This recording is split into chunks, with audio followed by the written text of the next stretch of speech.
Hello everybody. Welcome to this week's Sustainable Power webinar from the Energy Futures Lab. Do apologise for the slight technical difficulties. It meant we've started a little bit late today. However, I am now delighted to welcome our speaker for this week, Lucas Mackie. So unfortunately, you won't be able to see Lucas on screen. He's had to dial in order to be heard. So you'll be able to hear him, but you'll only be able to see me. But bear with us, hopefully it will all go okay. So Lucas is a PhD student in the Department of Earth Science and Engineering. He joined Imperial College in July 2018 after completing an MEng in Civil Engineering at the University of Liverpool. His work focuses on modelling tidal energy schemes, including resource characterisation, operational optimisation, and hydrodynamic impact quantification. Today, Lucas will be speaking about the potential for tidal range energy systems to provide continuous power, looking in particular at the UK as a case study. So before we begin, a reminder that you can submit questions for Lucas through the Q&A text box on the right-hand side of your screen, and we'll come to those after the presentation. The event is being recorded, so if you don't want your name to feature, then you can put your questions in the box anonymously. So, without further ado, Lucas, I will get your slides up. Okay, thanks everyone for coming. I'm sorry about the technical difficulties. I've been thwarted by Linux once more. So I'm going to be talking about tidal range energy as part of this sustainable energy webinar series. The way I'm going to structure my talk, if we can go to slide 2, please, is I will give a general introduction to tidal range energy, talking about the resource and how it's harnessed and some general characteristics. And then I'm going to dive into a specific area of research of mine, which looks at the potential for tidal range energy systems to provide continuous power. And then I'm going to tie in a few other areas of my research as well. So if we go to slide 4, I'm going to introduce tidal range energy. So most of you will probably know about the tides in the way that they manifest themselves at the coasts, and they how you can see the sea level going up and down. Now the reason that this happens principally is the planetary interaction between the Earth and the Sun and the Earth and the Moon. Each of these planetary bodies creates a gravitational field gradient either side of the Earth, which creates across the Earth, sorry, which creates an aqueous bulge with high tides at opposite ends of the Earth. And as the Earth rotates around the Sun, as the Earth rotates and as the Moon rotates around the Earth, these aqueous bulges move, creating tidal waves. And there's further constructive and destructive interference, such as the shallow water effect on the continental shelves, and also when the period of these tidal waves resonates with channels, creating a standing wave, which can amplify tidal elevations by quite a lot. And so each of these effects can be summarized in what we call a tidal constituent, each of which has a given amplitude and a phase.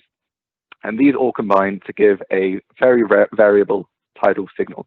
So the main two that I mentioned are the M2 and S2, so the tidal constituents of the Sun and the Moon. These are slightly offset in phase, which gives what we call the spring and neap tides, where the tidal range, as we can see here, the difference between high and low tide, changes over time. So, next slide, please. So how can we harness the potential energy in this tidal range? Well, this is where tidal range power plants come in. So on the most basic level, they delay tidal phasing with an embankment, creating a head difference in which there is potential energy. Now, if we look at the equation on the bottom right-hand side here, this is the embodied energy inside a head difference.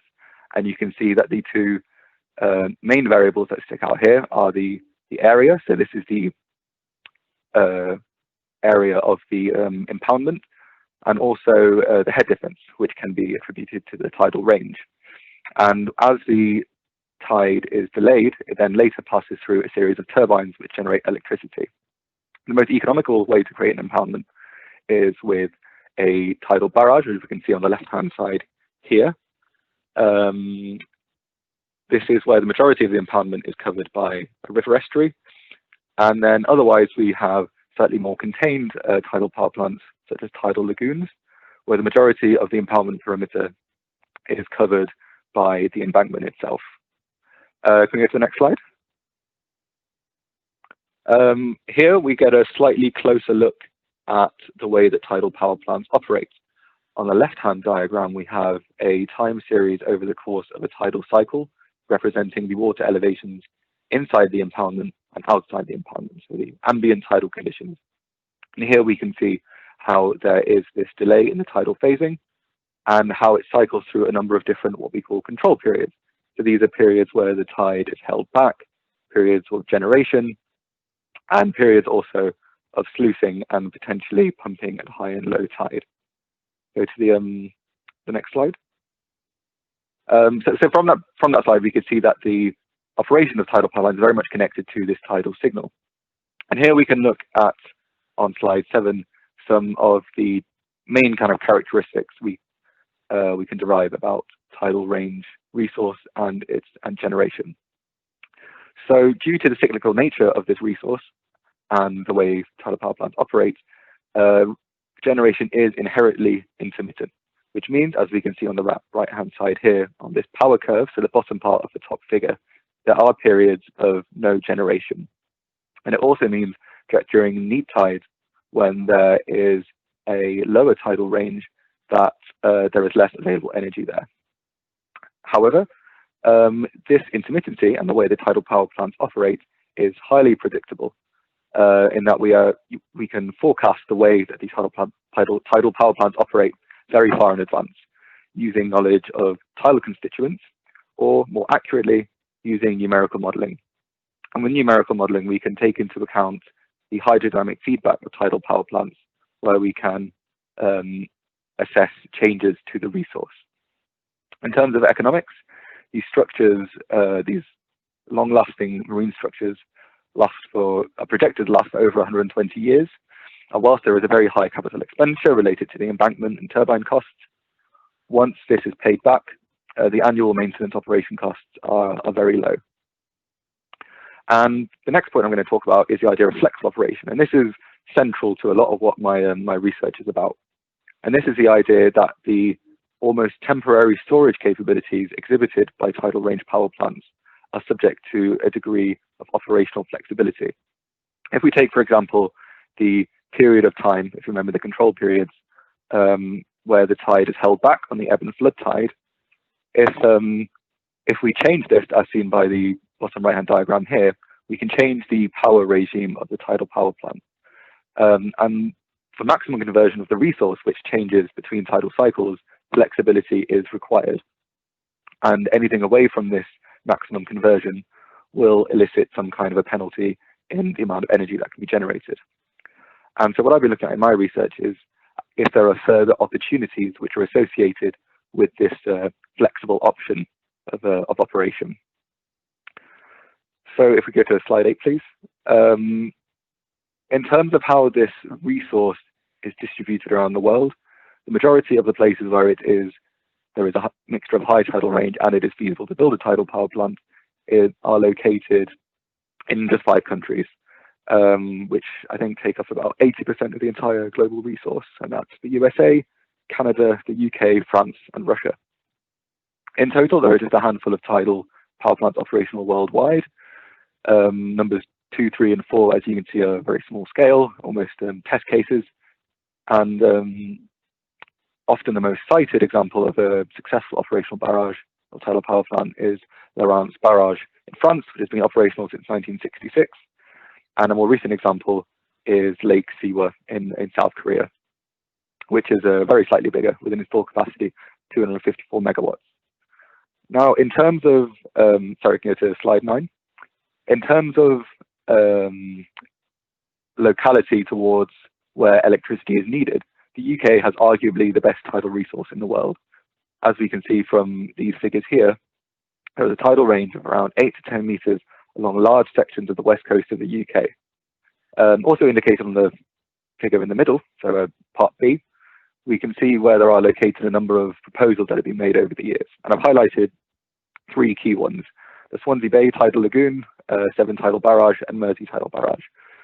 For various reasons relating to the high capital investment and also some of the hydrodynamic impacts associated with these tidal power plants, they have, for one reason or another, never passed the proposal stage.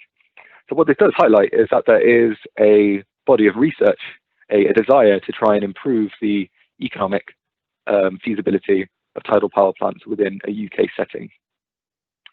And just quickly to slide 10, this is where the main kind of project that I'm going to be talking about in this presentation comes into it, and where I'm looking at the idea of tidal range power plants, or should I say tidal range power plant systems, can provide a degree of continuous power. So go to slide 11, please. So before the establishment of a national energy grid, there was a desire for individual energy schemes to provide a source of continuous power for more localized applications. This was often come in the form of fossil fuels.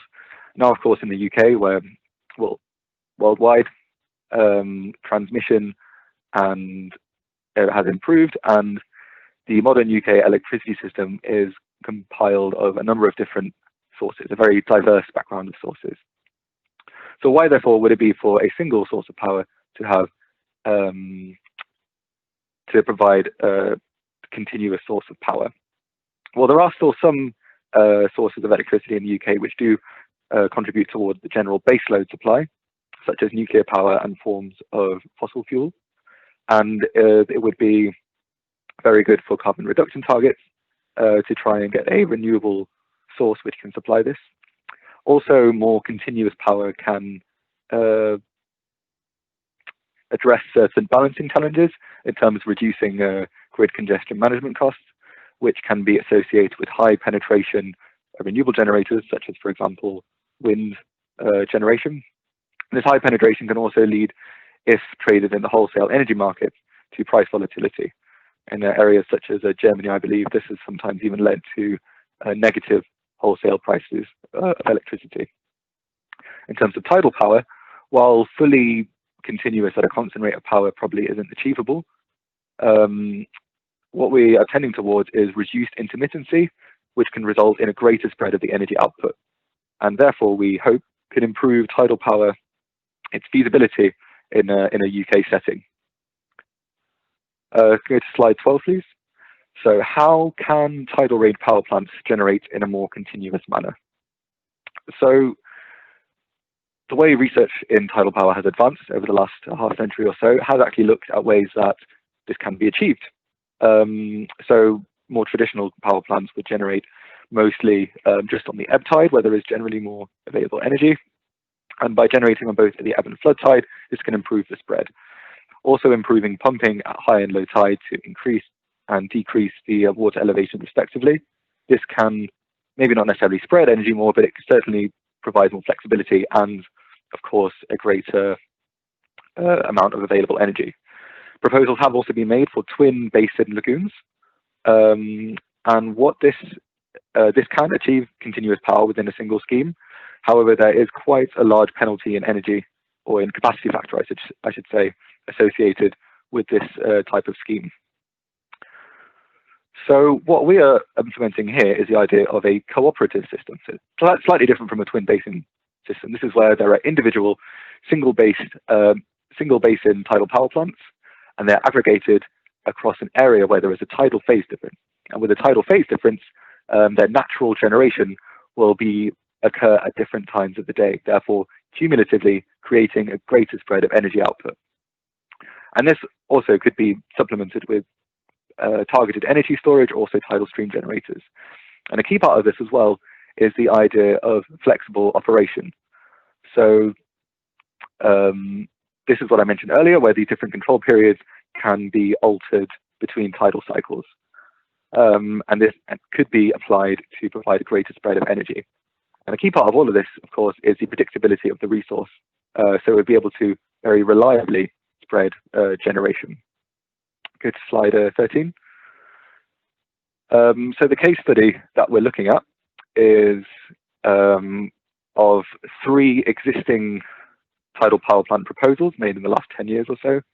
We have Colwyn Bay Tidal Lagoon, Mersey Tidal Barrage, and the West Somerset Tidal Lagoon.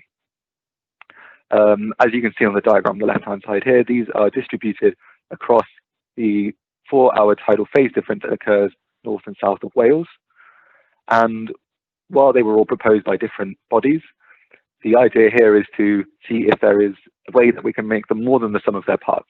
How, if there are certain advantages for operating them as a non-competing system to try and target continuous generation. As you can see from the table here, you can see in install capacity is quite high on these power plants. And if we take Colwyn Bay, for example, this is 10 times larger in terms of install capacity than the current largest existing tidal power plant in the world, which is Lake Sewa, which is 250 megawatts. The total system capacity is around 6,200 megawatts, so pretty large scale. Go to the next slide, please. And what we want to do is create a platform from where we can both optimize the operation of this tidal power plant system and assess its ability to generate continuously. We start off by generating a 2D hydrodynamic model of the tidal conditions around the tidal power plant. We do this using a coastal flow solver Thetis, which is powered by the finite element engine fire drake. It's set up to solve the shallow water equations on an unstructured multi-scale mesh, so it's higher mesh refinement in areas of interest. This mesh is generated using QMesh. All of these have been developed in Imperial College. And they contain open ocean boundaries at the north and south of the mesh here. And the model is forced at these boundaries using tidal constituents.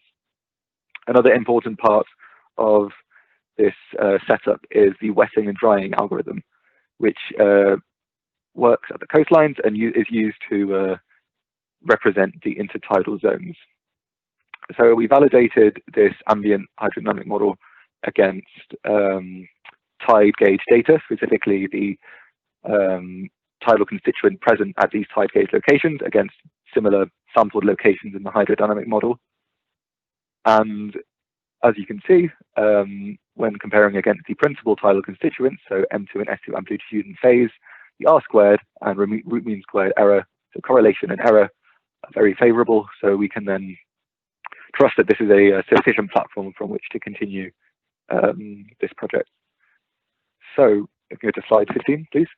The next stage, of course, is to include tidal power plants. And there's 2 ways that these can be modeled numerically. The first is using a 0D model. So it's 0D in that it assumes immediate emptying and filling of the impoundment.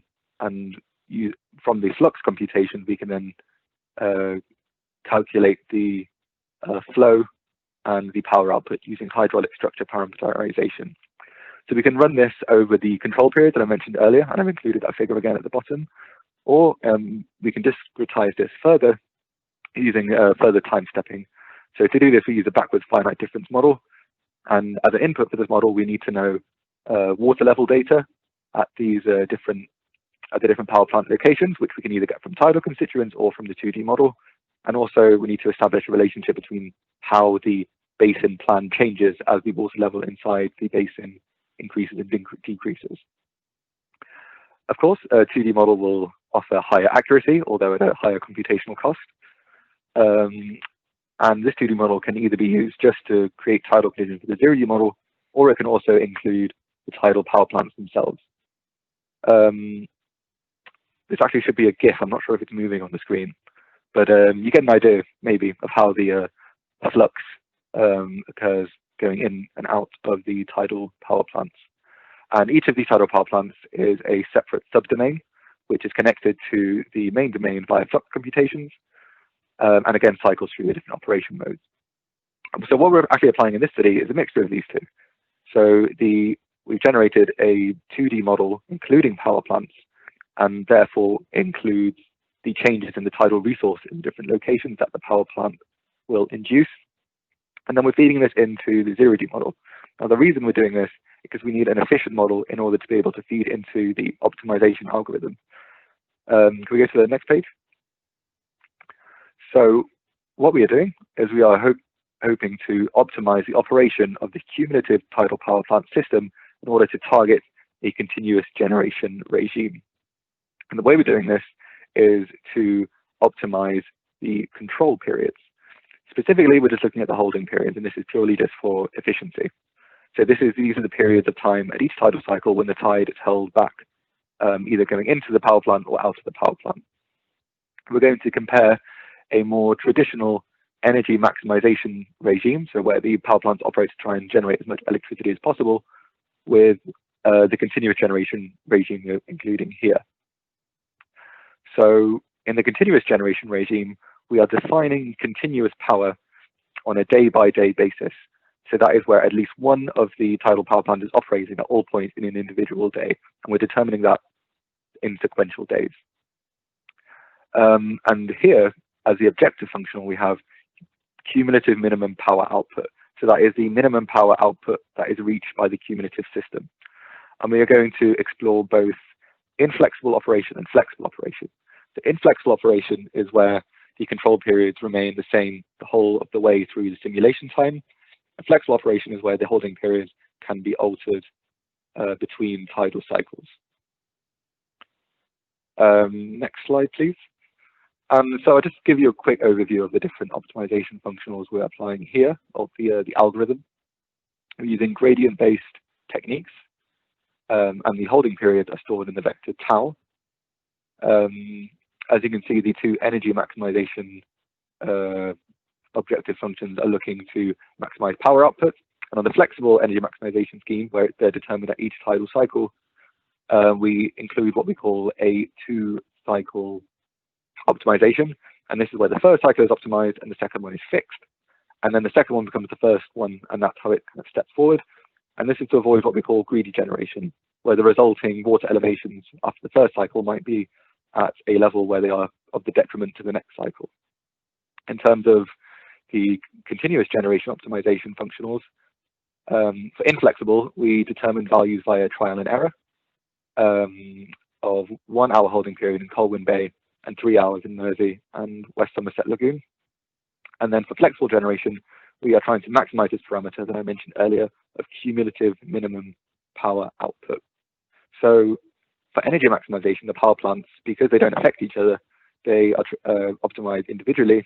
For continuous generation, of course, because this parameter is cumulative, we are having to optimize them all together. And if we concentrate on this last optimization algorithm, the flexible continuous generation, we're going to play around a little bit with this one as well. If we can go to the next slide, we've included two further parameters in this. We have included what we call a cutoff power, and that is if the cumulative minimum power output on a given tidal cycle is smaller than this cutoff power, then continuous generation is deemed to be not possible. And therefore, in that case, we then revert to what we call the default. And the default is when continuous generation isn't possible, it reverts to one of the other optimization cases. So these are the energy maximization cases, inflexible and flexible, or the inflexible continuous generation case. We got a little bit of an example of them on the left-hand side here. If you look at the grey dashed line, for example, on the second part of the figure, this is the cutoff power.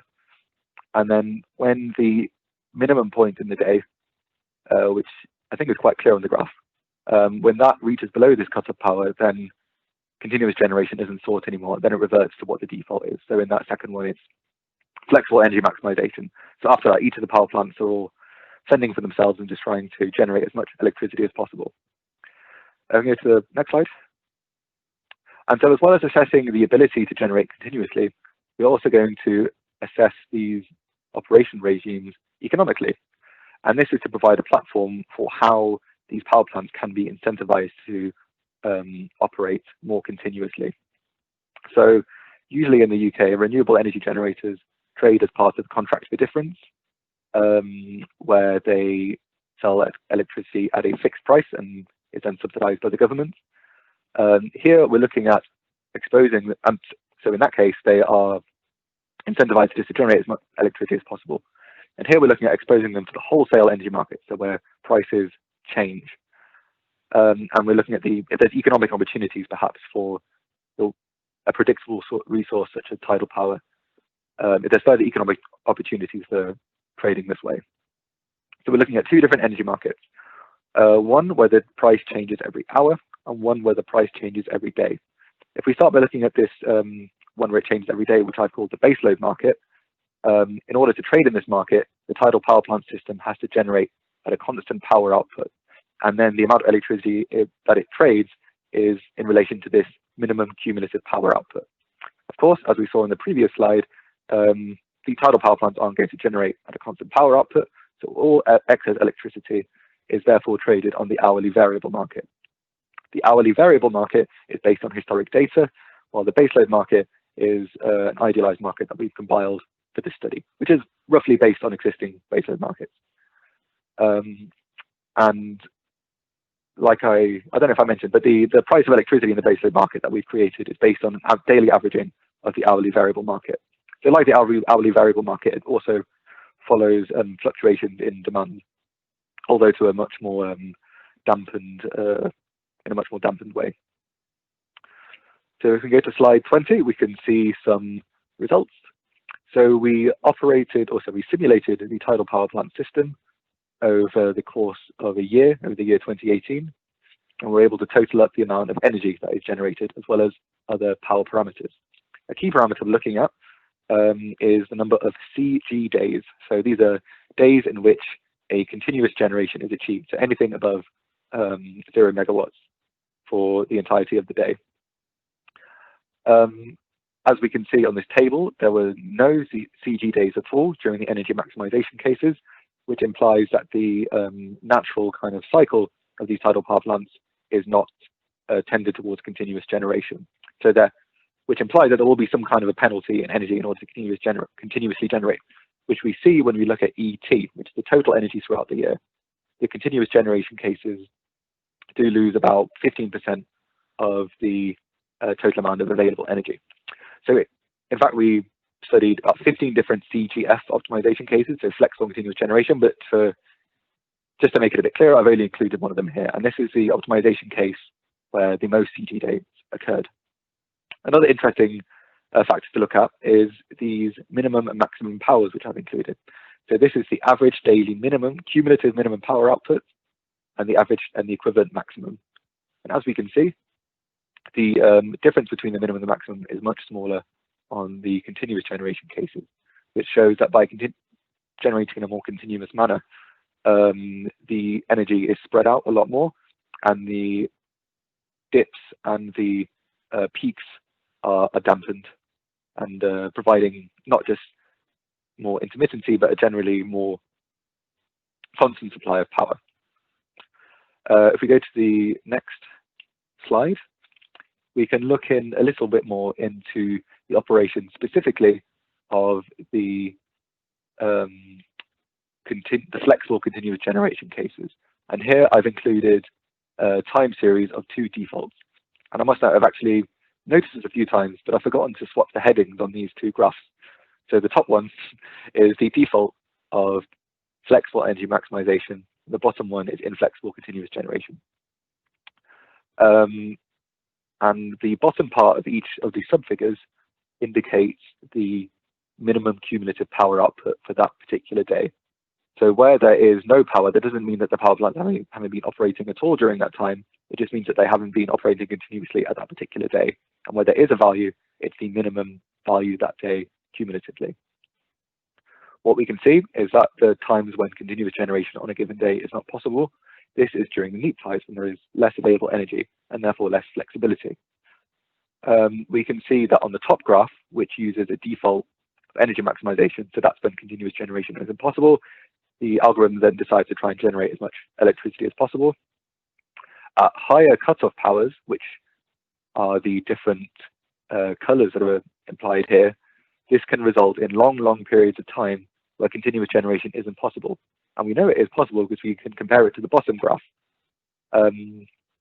which is the same tidal power plant system, of course, just under a different default. So what this shows is the influence that the operation cycle on the previous cycle, the operation regime in the previous cycle has on the ability of the next cycle to be able to generate in a more continuous manner. We go to slide 22. We start bringing the economics into it. So I've compared the same two defaults in this graph. So the default of energy maximization and the default of continuous generation, but the inflexible one.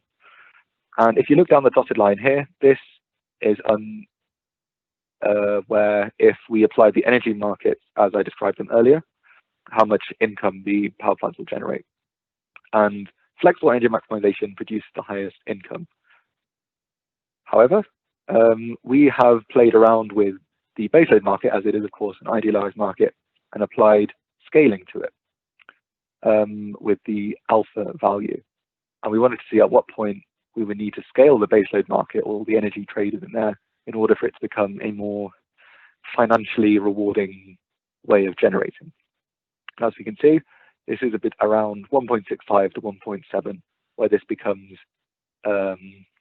more financially rewarding to try and generate continuously than to try and generate purely by maximizing energy. Can we go to the next slide? So this raises a few points for discussion. So what we've been able to determine is that the current setup that we have applied, continuous generation is possible for over half of the year, or a degree of continuous generation at least. And on these days, there is an average minimum cumulative power of 500 megawatts. Remember, this is out of a total installed capacity of 6.2 gigawatts. But overall, we have seen a dampening of the peaks and a raising of the dips, providing an overall more continuous operation regime. However, this has also highlighted that there are certain, there is room for improvement, and we've highlighted a few ways that this could be done. So as we can see, at the neap tides is when continuous generation often wasn't possible, and by pumping in during these periods, we can then increase the tidal range, and therefore provide more flexibility, maybe potentially allowing continuous generation.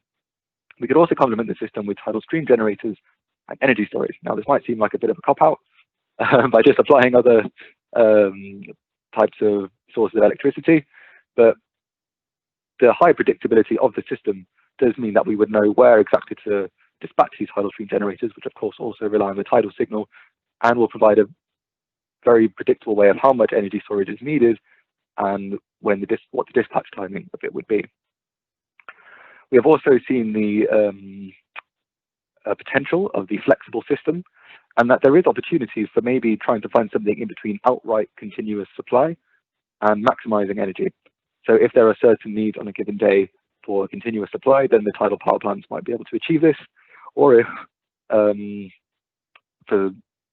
maybe for a particular day this wants to try and generate as much electricity as possible, then this is also possible. So the flexibility of the system does maybe highlight further opportunities that the tidal power plant system could have. In terms of economics, we looked at how baseload market scaling can make it a more remunerative endeavor. And maybe subsidies could be applied in a similar manner to the contract for difference. And maybe this could, any kind of economic analysis could also include economic advantages relating to balancing and the lower energy market penetration that they induce, as well as certain storage aspects. So if you're interested in looking at the this area of work in a little more detail, I have published a paper in the Journal of Marine Science and Engineering. You can see the title of it there. And yes, now I will talk a little bit more about some further projects that I've been doing, which also tie into this idea of flexible operation and also making a tidal power plant, tidal power a bit more feasible in a UK setting, different ways that this could be achieved. So could we go to 2 slides ahead to slide 25? One stream of work I've been looking at is the idea, well, I mentioned before about supplementing the continuous system with carefully placed tidal stream generators. So with Thetis, we sought to try and work out the limitations of 2D models of tidal stream candidate locations where there is quite a complex bathymetry and as a result, a fairly complex tidal stream regime. This has been submitted to Applied Ocean Research, where you can see the preprint on Earth Archive. At the moment, we're working on a paper which looks at the hydrodynamic impact of a system of tidal power plants. Here we looked at a more idealized setup to therefore instead highlight any hydrodynamic impact that the locations may have as opposed to the specific power plant designs. And here we can see a system of 7 idealized tidal lagoons, how they affect, how they induce a difference in tidal range up to 30 centimeters, as you can see in the Severn estuary. And going back a little bit further, we also looked at the idea of optimizing operation to maximize income. So this is a paper written by, or led by Freddie Harcourt, who I believe was a student in the Energy Futures Lab. I looked at the idea of trying to operate the Swansea Bay Lagoon in a manner in which that generation targets periods of high demand and therefore high price in the energy market. I'm looking to build on this research by seeing how a system of tidal power plants could achieve this, but taking into account the impact that the operation of tidal power plants will have on the price of electricity. And what I anticipate, and could be quite interesting to see, is how maybe the results will be similar to the continuous generation studies that I talked about here, in that they try and spread their generation out as not to penetrate the market too much, therefore maybe reducing the price of electricity and how much money they can make. But you can read Freddie's paper as well. It's pretty good. And yeah, thank you all for listening. I welcome any questions. I see there are a few already. Okay, so I'll start with Martin. I'm looking into feasibility modular microtidal schemes utilizing small bidirectional turbines across narrow rock channels and zones, ensuring low environmental impact, particularly in remote areas. I'm not entirely sure what you mean by zones here.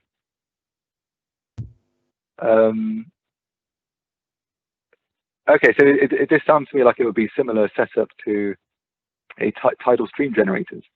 I mean, if we think back to what I was talking about earlier, so the high tidal stream location occurs between the island and the headland.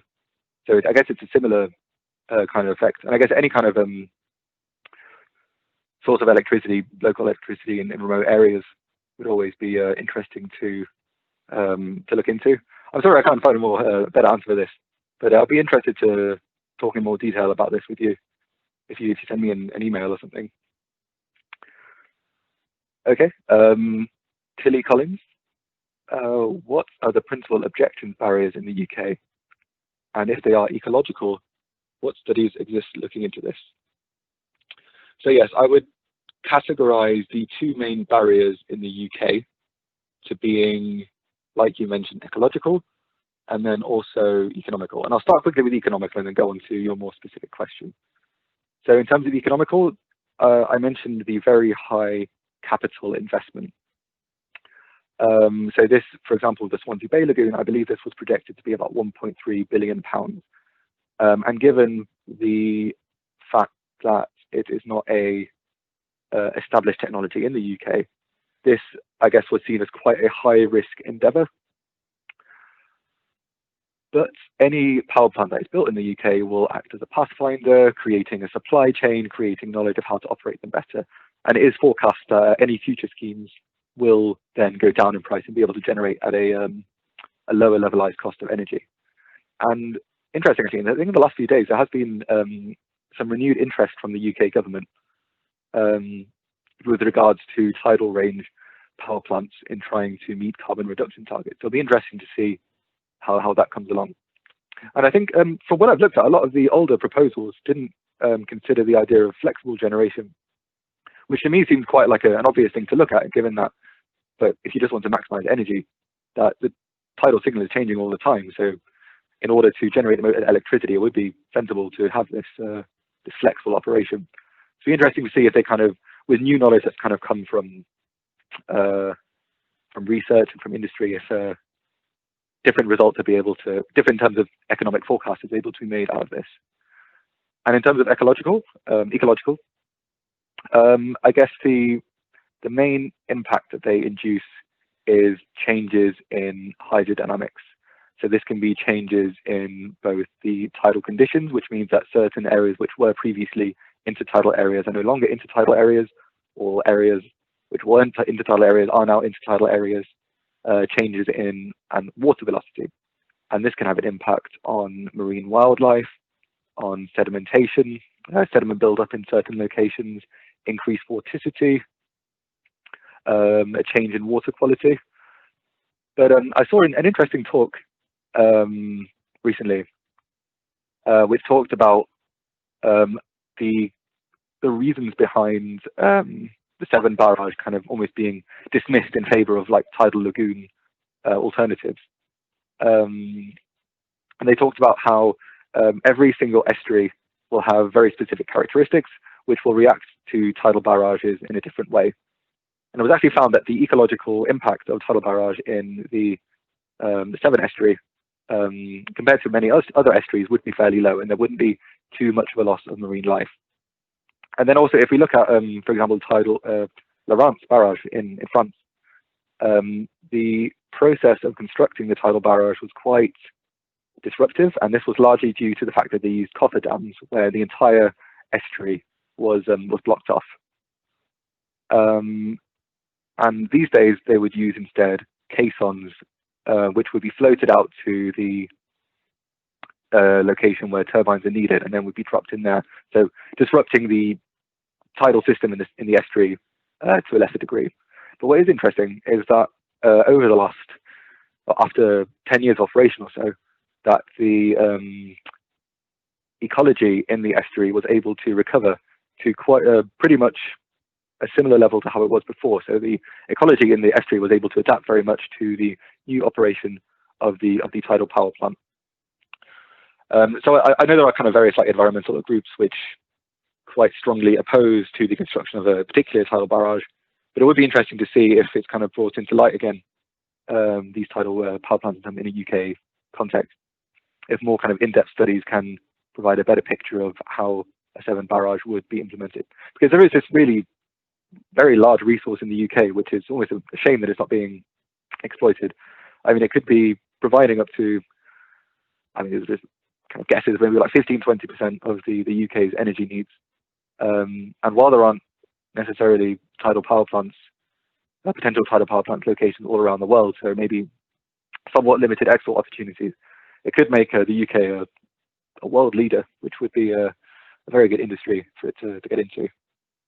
Yeah, thank you for the question. I'll move down to the next one. Clive Trencher. We have been involved in projects which have converted former coal-fired baseload stations to woodchip-fired. Is this not a more viable option than tidal? Well, I guess there's this kind of ties into what I was talking about earlier as to the importance of having a diverse energy mix. So my impression is that woodchip-fired plants would be completely dispatchable, so you can just provide electricity at any time, which of course is an advantage over tidal power plants in that they have flexibility, but they're not completely dispatchable. Like in a given power plant, it's not always going to be able to generate, and they're not at a specifically chosen amount. But I guess with woodchip-fired, it is still using a resource, even if it is a renewable resource, whereas tidal, and this is always going to cost money. And maybe it could even complement tidal power plants in that way, and that tidal power plants last for a very long time, they're very predictable, and maybe during periods where a cumulative system is not able to generate electricity, then woodchip-fired power plants can fill in the gaps, so to speak. So there is potential for them to complement each other. So the cheaper resource of the tidal power could complement the more expensive but more dispatchable resource of woodchip-fired power plants. But both of them could, yeah, very much complement each other in terms of a more renewable future for the UK energy system. Yeah, thanks for the question. Okay, Rob J. Thank you. With the generators so far from each other, does regional energy demand create issues for this proposal? So yes, that is one big assumption, or I guess simplification that I made in my research, in that of course, yeah, these power plants are all far away from each other, and so there will be certain transmission elements which need to be taken into account. And yes, this is something I should kind of look into a greater degree. I mean, of course, transmission can come a long way. Of course, if we think to offshore wind power plants. But yes, this does kind of create a problem where you have maybe quite a complex UK transmission system with electricity from the north and from the south, both providing electricity for the same location in a certain place. But this is, yeah, it would definitely be interesting to look into. And it's not something I know a great deal about, to be honest. But it is a very an important point to consider with this kind of scheme. And I guess that also maybe kind of brings into how tidal stream generators could be brought into this, because depending on whether it's a standing or progressive wave in a particular location, a standing or progressive tidal wave, this could mean that tidal stream generators generate electricity at different times of the day. So maybe a more local cumulative system could have multiple tidal power plants within the Severn estuary, and maybe some tidal stream generators nearby as well, providing a more continuous generation. But yeah, so there are definitely practical issues with this this proposal that I've made. Thank you, Lucas. I'd say we're almost at time. So could I suggest you just pick one of the remaining questions? Thank you, everybody who put them into the chat box. I've posted them all up there, so you should be able to read them all, Lucas. Maybe have a look at a few of them offline, but perhaps you could pick one more to address before we wrap up. Sure. I mean, from what I can see, I think there's only one more left. Oh, okay. But sorry, they may not have appeared on your screen. Maybe I'm looking in the wrong place. Might not have updated yet. Oh, okay. Well, I'll answer this one from Clive Trencher again then. So, okay. How are the environmental and not in my backyard concerns factored into the algorithms? So, into my algorithms, I've not included any kind of environmental considerations. It's purely just on a operational and generational basis. And but yes, I guess any kind of environmental concerns will need to be considered. But from what my impression is that usually these kind of environmental concerns are considered after a certain kind of proposal has been made. So trying to generate as much electricity as possible, and then say, okay, this is going to be the hydrodynamic impact in this location, and this is how it could affect marine life and ecology. Whereas actually another area of work I'm looking into recently is how the influence of certain locations and how a tidal lagoon structure in a specific position in an estuary or further out along the coastline, it can suggest what kind of hydrodynamic impact this will have. And I hope this will kind of provide a fairly useful tool into kind of indicating in terms of site selection. So maybe not constructing a tidal lagoon very far down the estuary where it takes up a very high width of the estuary, for example. But yeah, it'd be interesting to kind of quantify how not in my, like a grading system for not in my backyard concerns. But yeah, I mean, that they could as some kind of could be included in some kind of environmental assessment algorithm somehow. Okay. Thank you, Lucas. I'm so sorry to have to cut it a little bit short, but we are at time. But thank you again. Thank you again for your perseverance today and your patience at getting it all set up in the end. It was very, very, very interesting talk. So thank you. Next week's Sustainable Power webinar will be given by Dr. Nicola Gasparini from the Department of Chemistry. Nicola will be speaking about organic photovoltaic technology and giving his perspective on its future development and potential for commercialisation. All of the details can be found on the Energy Futures Lab website, imperial.ac.uk/Energy Futures Lab. So that's it for today. Thank you for joining and goodbye.